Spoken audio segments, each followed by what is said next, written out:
Viral air keluar dari batang pohon saat ditebang, ini penjelasan dosen UGM. Sebuah unggahan dari salah satu media sosial memperlihatkan batang pohon yang ditebang mengeluarkan air dalam jumlah yang sangat banyak. Batang pohon tersebut berukuran sangat raksasa yang memperlihatkan umur dari pohon tersebut yang diduga mencapai ratusan tahun. Dilansir dari kompas.com, dosen peneliti hidrologi hutan dan konservasi DAS, Fakultas Kehutanan, Universitas Gadjah Mada, UGM, Hatma Suryatmojo mengatakan bahwa air dibutuhkan dalam proses alami pohon. Dalam proses fotosintesisnya, pohon membutuhkan air untuk memasak. Jelas Hatma ketika dihubungi kompas.com pada Sabtu, 20 Desember 2025.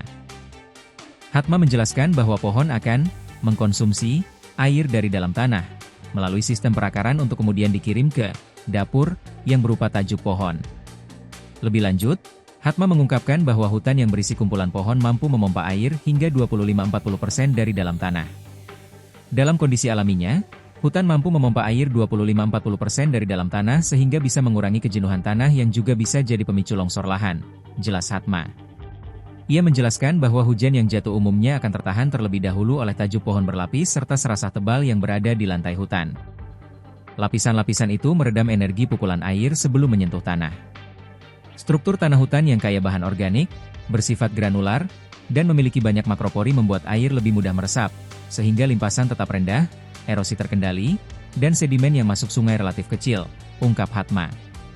Sementara itu, kemampuan memompa air dari setiap pohon beragam, tergantung dari jenis dan sifat pertumbuhannya.